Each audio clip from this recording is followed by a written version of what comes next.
The third week of frost, an hour past midnight, a single candle burned in the counting room beneath the palace, and the woman bent over. The ledgers was committing what the law would soon call a theft against the crown. Her name was Linnea Esker, and she did not look like a thief. She looked like exactly what she was. A clerk's daughter, a gray woolen gown gone thin at the elbows, her dark hair pinned plainly back, her fingers stained with the iron of cheap ink. The room around her smelled of tallow and old paper and the river damp that crept up through the stones of the lower palace. Before her lay the privy accounts of the royal household, 3 great calf-bound volumes in which every shilling that passed through the king's coffers was recorded in her own careful hand. And tonight, by the light of one candle, she was moving money, where no one had told her it might go. She worked quickly and without trembling.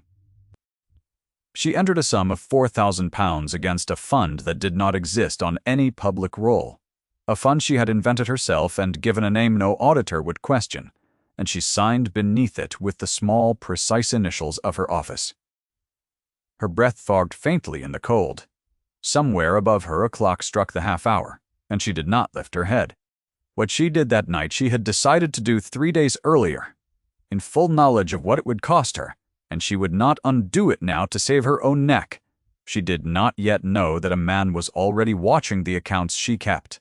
She did not know that within a fortnight she would stand in a gilded room with the whole household assembled, accused before the king himself, and that the only person in England who could speak for her was a man she believed despised her. You may think you know how a story like this ends. Stay with her a little while.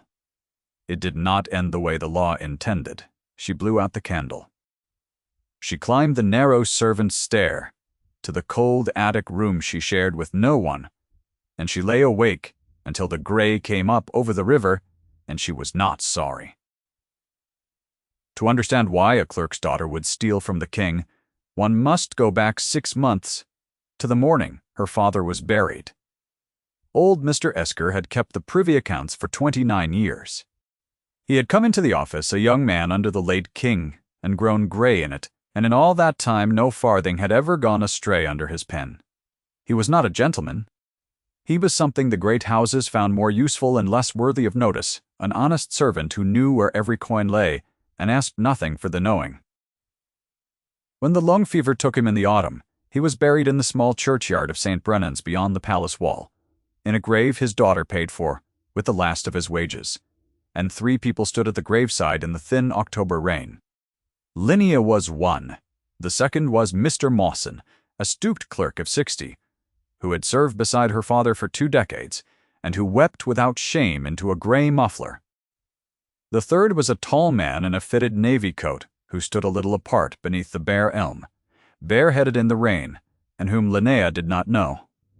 She marked him, because he did not behave as the great ones behaved at the funerals of servants. He did not arrive with a retinue. He did not glance once at his watch. He stood with his gloved hands folded and his head bowed, and when the small ceremony was finished, he crossed the wet grass and said to her, in a voice low and level, that her father had been the most trustworthy man in the king's service, and that the loss was the crown's as much as hers. Then he was gone before she could think to ask his name, and the carriage that bore him away carried a coat of arms she did not recognize and would not for some weeks learn to fear. That man was Cassandor, Duke of Wolverton, and he was the king's younger brother. He was 34 years old that winter, tall and broad through the shoulder, with the kind of stillness that other men mistake for coldness until they have reason to mistake it for something else.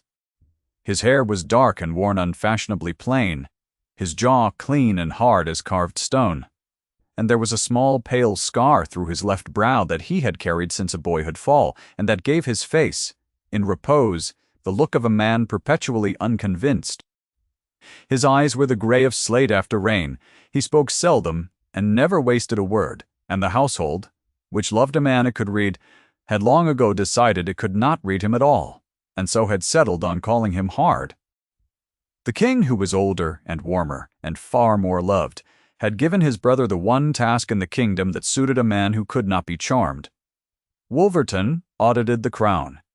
They'd given every account, every contract, every pension and salary and supply, passed eventually beneath his cold gray eye, and men who had grown comfortable skimming the king's coffers had learned to dread the quiet morning when the duke's clerk appeared at the door with a list of questions in a fair hand.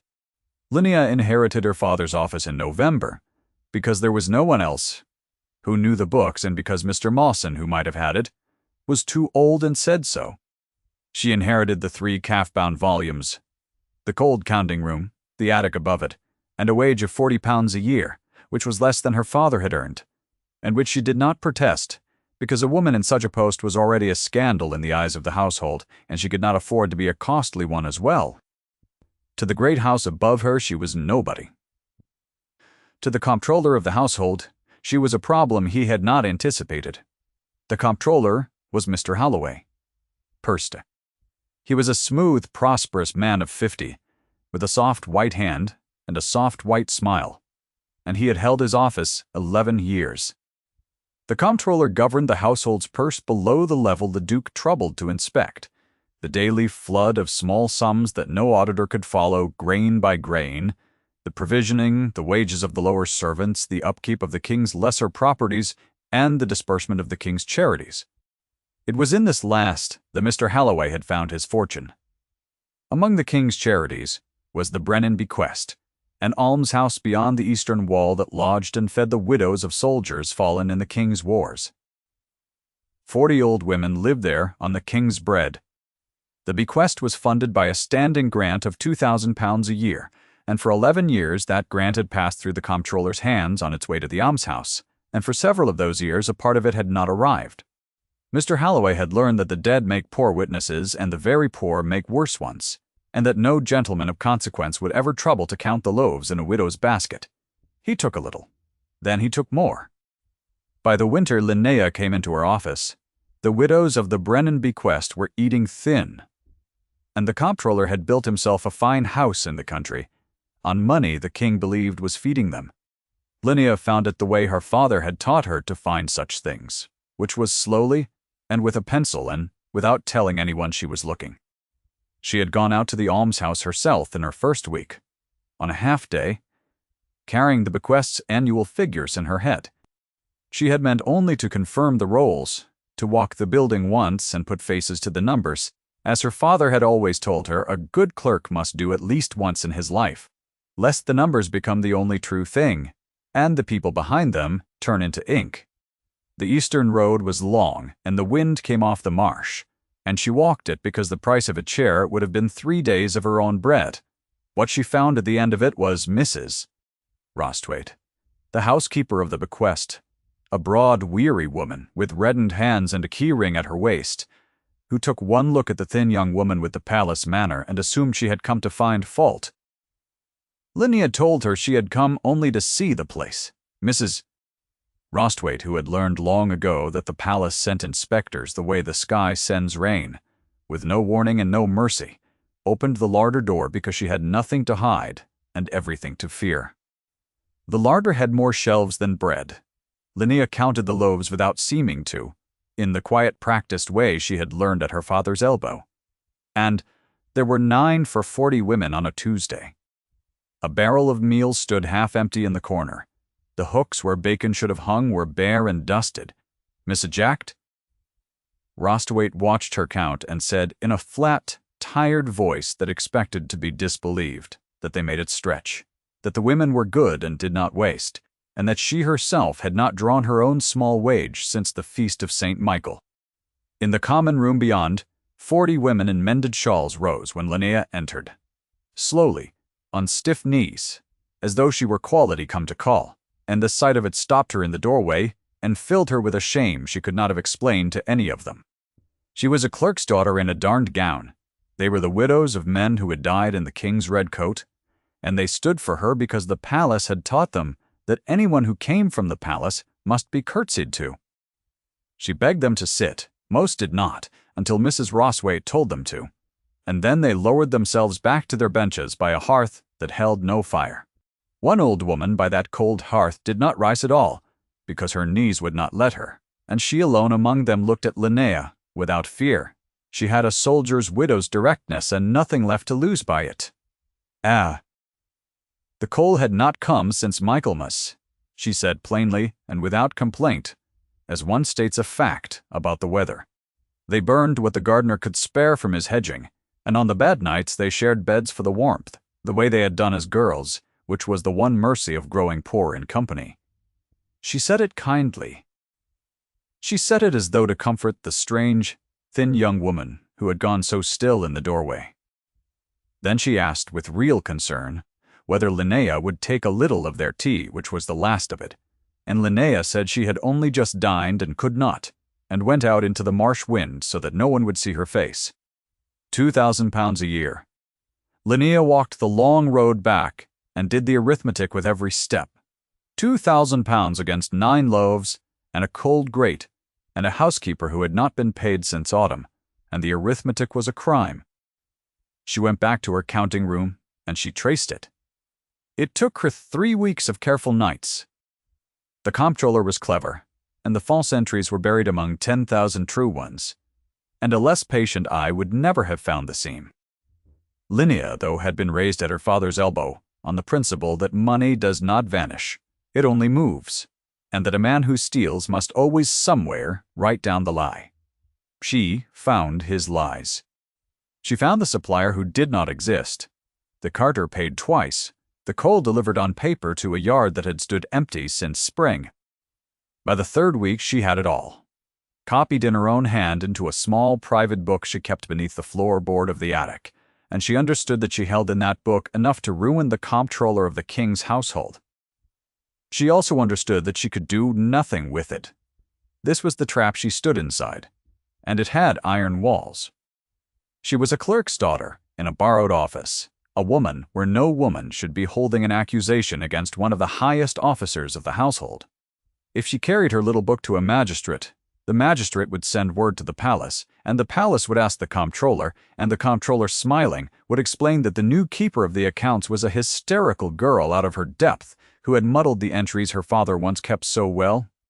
And she would be turned out into the winter without a character, and the widows would go on starving, and nothing would change except that one more honest person had learned the price of honesty. She had seen it done. She had watched her own father 20 years before swallow a smaller wrong for exactly these reasons, and carry the shame of it to his grave. So she did not go to a magistrate. She found instead a colder, stranger, more dangerous path, and she walked it alone. If she could not stop the comptroller from stealing, she could at least stop the theft from landing where he meant it to land. The next quarter's grant for the Brennan bequest, £2,000, was due to pass through the comptroller's office in the 3rd week of frost. Linnea, who kept the books one level above him, could not prevent the grant from being drawn. She could intercept it, though.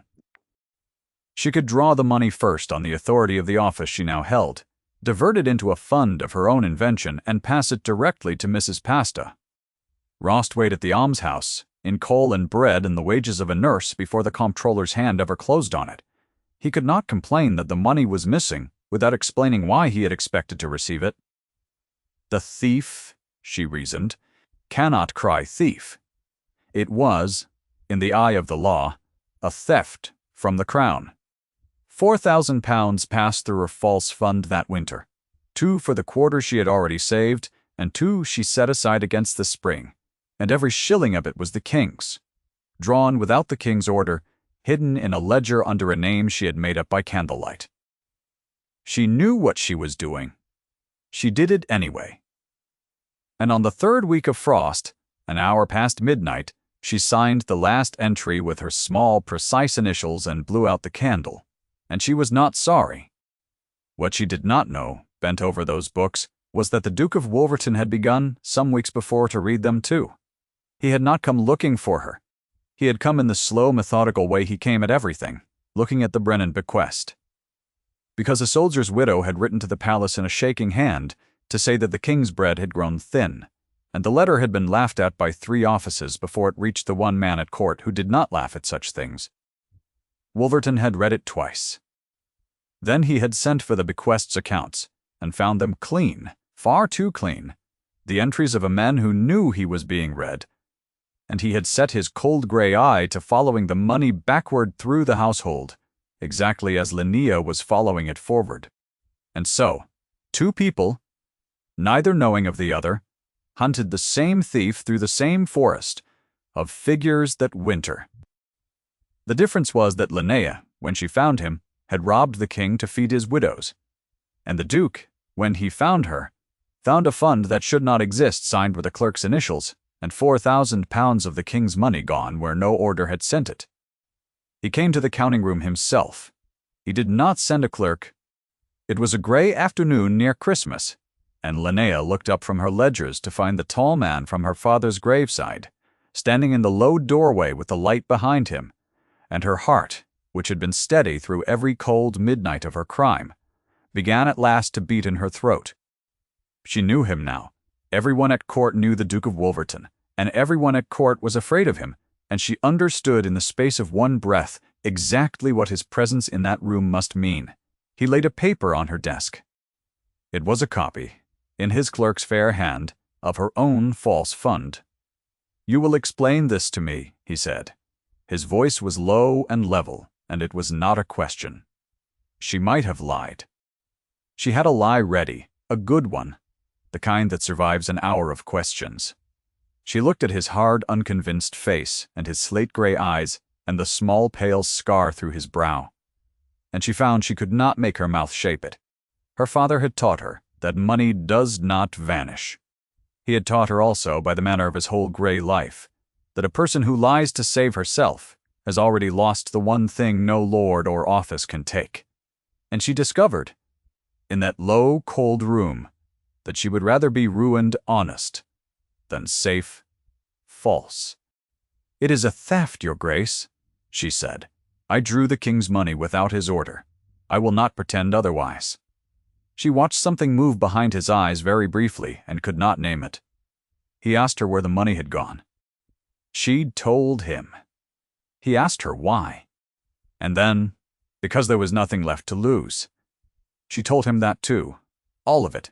The cold larder and the unburnt coal and the 40 women who rose when she entered, and the smiling assurance of the comptroller and the small book beneath her floorboard, and the long arithmetic that proved a crime. She did not weep, she did not plead. She laid it before him as her father would have laid an account before an auditor, plainly in order, every figure sourced. And when she had finished, she folded her stained hands on the desk and waited to be ruined. He was silent for a long moment. Then he said only, "You should not have done it this way." "I know it, your grace," she answered. "There was no other way I could reach." He took up the paper and the small book she had fetched from the attic at his word, and he left without another sentence. And she was certain, watching the door close behind him, that she had seen the last of her freedom. To the court. In those weeks she was a curiosity, and then a warning. Word had crept out, as word does, that the new keeper of the accounts was under the Duke's eye, and the household, which had never approved of a woman in the office, found in her disgrace a confirmation of everything it had always believed. The comptroller helped the word along. Mr. Halloway, who did not yet know how much she knew enough to be frightened, and a frightened man of his sort does not wait to be accused. He accuses first. He found his ally in the Dowager Lady Dunsmuir. She was an old woman of great consequence and greater certainty, the widow of an earl, and she had ruled a corner of the court for 40 years. On the strength of her birth and her diamonds, and her absolute conviction that the order of the world was the order of heaven. She had come to court that season with a purpose. Her late sister's daughter, Miss Morella Kelby, was 23 and unmarried, and in want of a great match, and the Dowager had decided, with the serene assurance of a woman who has never been refused, that the great match should be the king's unmarried brother. That the Duke of Wolverton had shown no interest in Miss Kelby, nor in any woman in living memory, did not trouble the Dowager. Men of that age married at last, and when they did, they married rank. And Morella Kelby had rank, and a pretty obedient face, and £40,000, and there was an end of it. It was the Dowager who first gave Linnea her name before the court, and she gave it in a private aside behind a painted fan to two ladies in the long gallery, in a voice pitched to Carrie. "The clerk's girl," she said, with a small, cold smile. "They have let a clerk's girl into the king's coffers, and now we are all astonished that the coffers are short. A common little thief. One feeds a stray at the kitchen door and is surprised to find the spoons gone." The ladies laughed behind their fans, and the words went down the gallery and into the household and up the back stairs. And by Christmas, every soul at court who had never spoken a word to her knew that the clerk's girl had her hand in the king's coffers. The dismissal reached her own ears at last through a kitchen, as such things do. A footman called Bewick, who bore her no malice and only repeated what he had heard above stairs, told the undercook within Linnea's hearing that the comptroller himself had been heard to say of her, smiling that smooth, complacent smile of his, that one cannot blame a stray for stealing, only the fool who let it in at the door. The undercook clucked her tongue. Linnea, 3 steps away with a candle in her hand, said nothing, and went up the back stair and added one more figure to the long account she was keeping of what it cost to be honest in that house. The Duke, in those same weeks, did a thing the court could not see and would not have understood. He went to the almshouse. He went alone, on a grey morning, in his plain navy coat, and Mrs. Rostwade, the housekeeper, who had never in her life been visited by a duke, showed him the larder and the cold grates exactly as she had shown the clerk's girl before him, because she was an honest woman and did not know enough to be afraid. He saw the thin bread. He saw by the south window a coal scuttle, freshly filled, and a nurse newly come, paid for, Mrs. Rostwade told him with bewildered gratitude, out of a fund the kind young woman from the palace had found for them. Lowed. He stood a long while at that south window, this man the court called hard, and one old widow watching him said afterward that the Duke had looked for a moment like a person who had been shown something he could not unsee. What moved in him then he told no one, and no one watching him could have said it for certain. He had come to the counting room expecting a thief, and found a clerk's daughter who had robbed his brother to feed his brother's widows and had not lied. To save herself when lying would have been easy. He had spent his whole cold life among people who lied to save themselves. He could not, it seemed, stop thinking about the one who had not. He came back to the counting room twice more before the year turned. He did not come with paper. He came the first time with a question about an old entry from her father's ears. A small matter of a supplier's account closed out in a spring long past, and she found the volume and turned to the page and showed him that it had been settled in full, and he looked at it for a moment longer than the looking required. He asked her then, without lifting his eyes from the ledger who had taught her to keep books so clean. "Her father," she said. He asked whether the old clerk had also schooled her to risk the gallows for 40 strangers, and she said that no, that part she had come to on her own, and something almost moved at the corner of his hard mouth, and did not quite arrive. He stayed a quarter of an hour past the answering of his question, standing by the cold window with his hands behind his back, while she worked, saying little, watching the grey river slide past below the glass. When he left, he thanked her for her time as though she had granted him a great favor, and she sat afterward in the silence he left behind, and could make nothing of it at all. He came the second time with nothing at all. No question, no paper, no errand, the office could name. He stood in the low doorway with his hat in his hand and told her, in his level voice, that the nurse at the almshouse was a sensible woman and knew her business, and that the eldest widow's cough was mending and would mend the sooner now there was a fire. He did not say how he knew. He did not say why. A man of his rank had been a second time to a soldier's almshouse on the cold edge of the marsh. He said that the gardener had been set to bringing the coal up proper, and that Mrs. Rostwade had drawn her back wages at last, and that the women had asked him to carry their thanks to the young lady from the palace, which he was doing.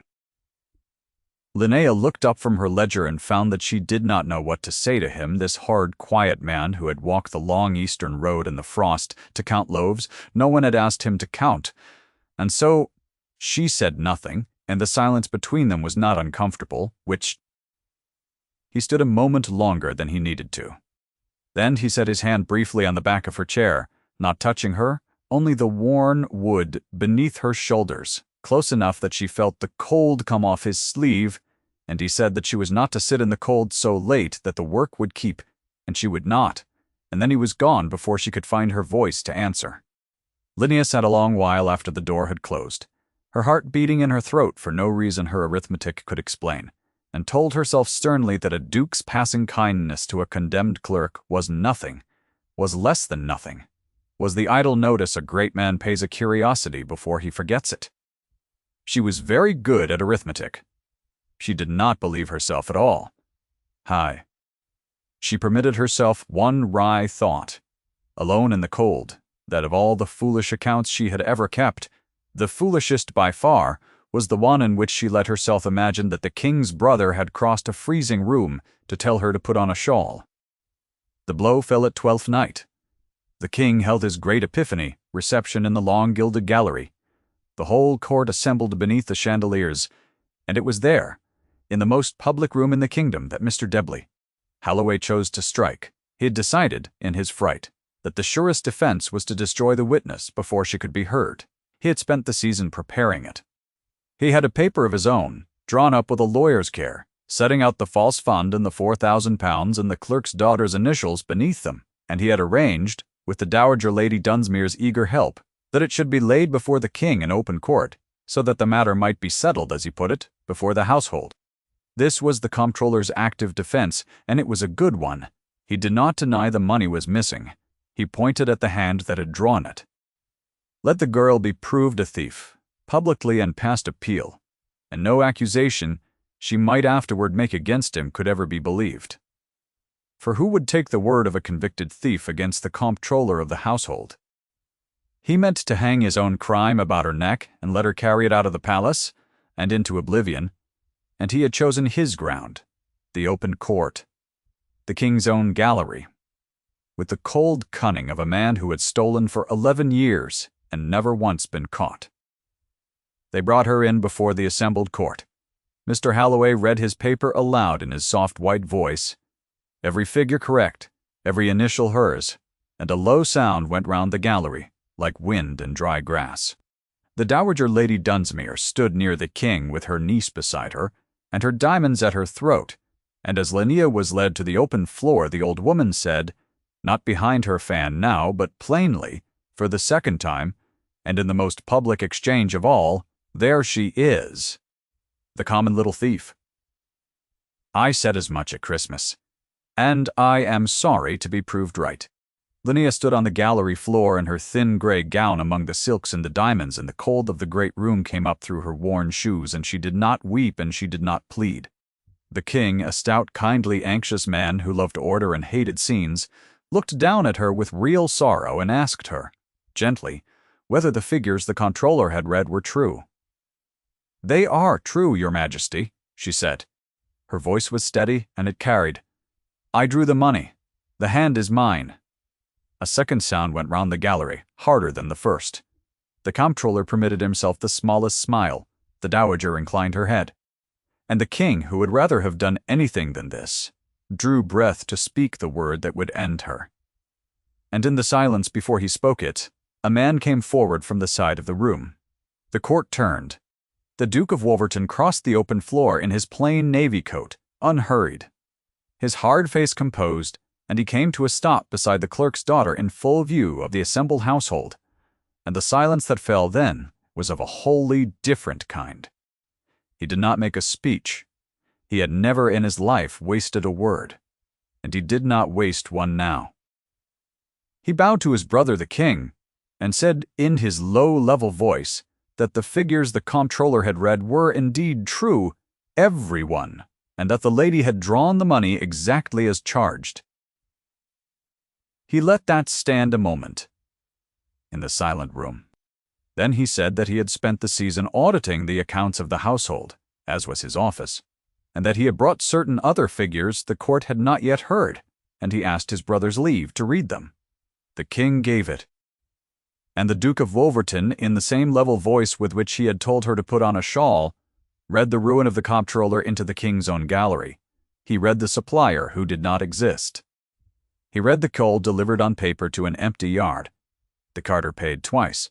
The 11 years of a soldier's widows fed on bread the king had paid for thrice over. He named the country house and what it had cost, and the account it had been built upon. He had the original papers, the ones the clerk's daughter had copied in her small private book, and he had more, besides, gathered by his own clerks through the long gray weeks while the court was busy calling her a thief, the proofs she could never have reached, and he could.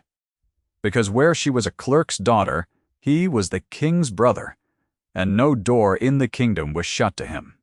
The comptroller had built his defense on the certainty that the girl could not be heard. He had not reckoned that the one man at court who could not be charmed had gone quietly to an almshouse on a gray morning and counted the loaves himself. Mr.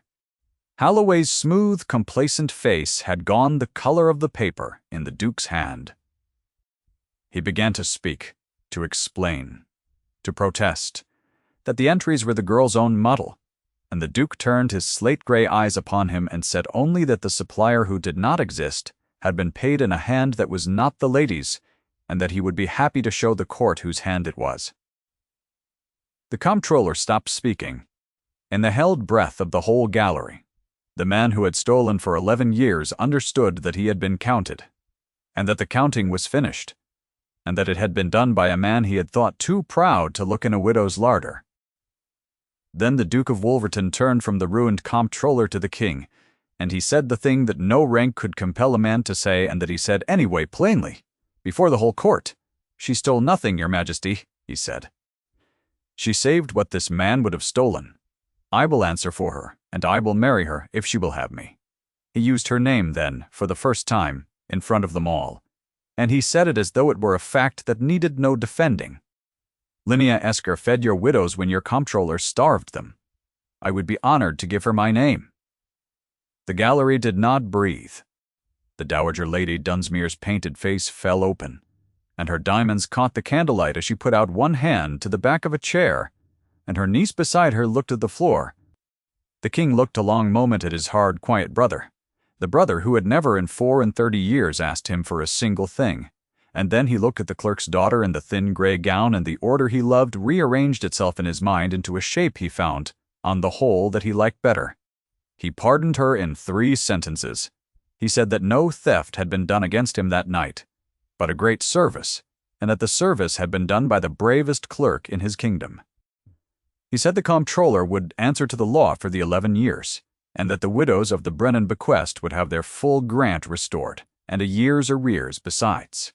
And he said, with the first warmth the gallery had heard from him all evening, that his brother, the Duke of Wolverton, had his blessing, and might do as his heart directed, which the king privately thought it was about time the man had done. So the crown forgave the hand that had drawn its own coin away, without leave, not from mercy alone, and not from love of a brother, though both played their part.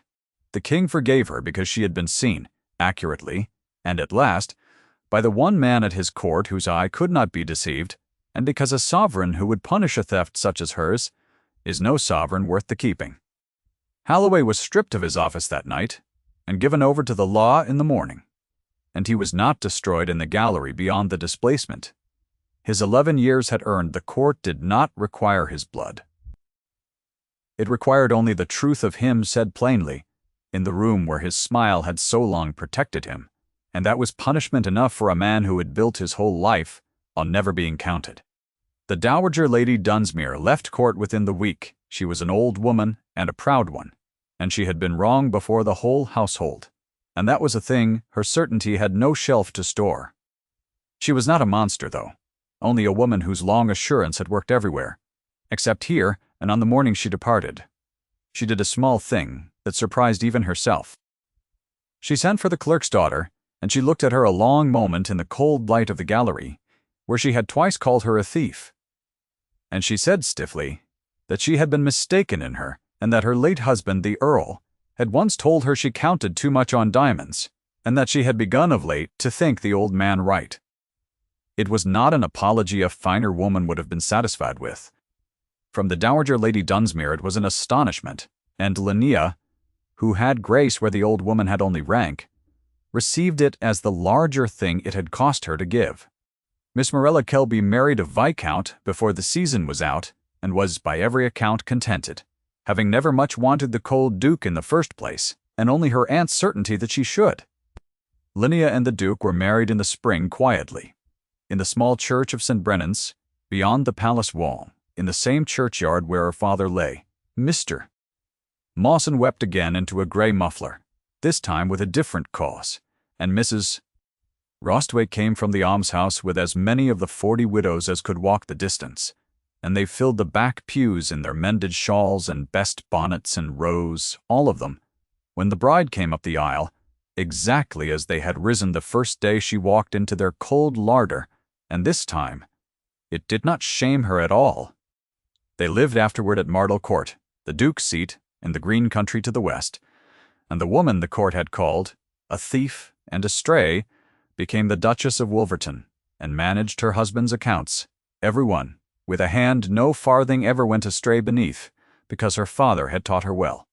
She took the Brennan bequest under her own care, and there was coal at the almshouse every Michaelmas after, and bread enough, and a nurse, and the eldest widow's cough was mended for good.